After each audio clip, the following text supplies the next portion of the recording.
Bengali players का और खासकर लिटन दास का मोहम्मद रिजवान के साथ बदतमीजी करना ये एक नॉर्मल बात है, ये कोई अजीब बात नहीं है, ये कमजोर लोगों की निशानदेही है। मैं आपको चैलेंज करता हूँ, आप खुद जाके देख ले, जब दो बदकार पार्टनर आपस में मिलते हैं, अपनी हौस मिटाने के लिए मिलते हैं और फिर 9 महीने के बाद जो उस मुलाकात का रिजल्ट आता है, आप सबको पता है कि मैं क्या बात करना चाहता हूँ। फिर उस बच्चे को कचरे के ढेर के ऊपर फेंक दिया जाता है। मैं चैलेंज के साथ कहता हूँ, आप जाकर उस बच्चे को उठाए, अपने गोद में ले, अपने सीने से लगाए, अपना जो मर्जी है आप उसके साथ करें, आप उसको बड़ा करें, अपने बच्चे से ज्यादा प्यार दे।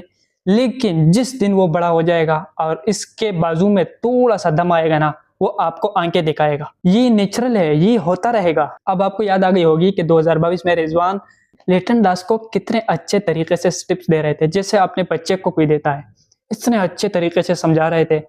लेकिन आज उसका हाल देखें। और ये वही लिटन दास है ना जिसने मोहम्मद रिजवान के बारे में कहा था कि आपके साथ बैटिंग करना मेरे लिए फख्र की बात है। मैं हरगिज़ ये बात नहीं कहता कि बांग्लादेश के लोग सारे ऐसे हैं, लेकिन घटियापन उनमें तकरीबन 80% लोगों में ये घटियापन है, इसलिए तो पीछे रह गए।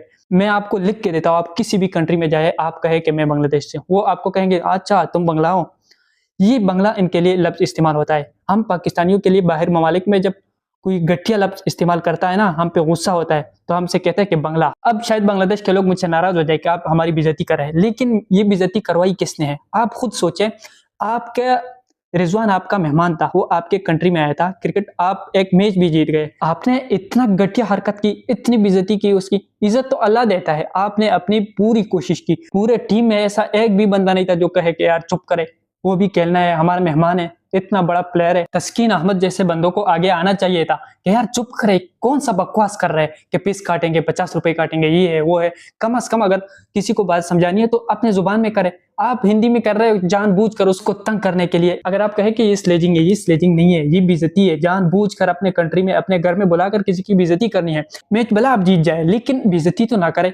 ऑस्ट्रेलिया में जाके हमें इतना रिस्पेक्ट देते हैं, हमें वो लोग, इंग्लैंड में हमें रिस्पेक्ट मिलता है, लेकिन बांग्लादेश समझ से बाहर है। आपके लिए हम आईसीसी से लड़े, इंडिया से लड़े पिछले वर्ल्ड कप में, लेकिन आपने सब कुछ पे पानी फेर दिया। क्या कल आप पाकिस्तान में नहीं आओगे? अगर आपके खिलाफ ऐसी आवाजें कसना शुरू हो जाए तो आपको कैसे फील होगा? हम नहीं करेंगे, मुझे पता है हमारे पाकिस्तानी लोग बहुत इज्जतदार लोग हैं, वो ऐसे हरकत नहीं करेंगे, लेकिन आपने बड़ी बेगैरती की।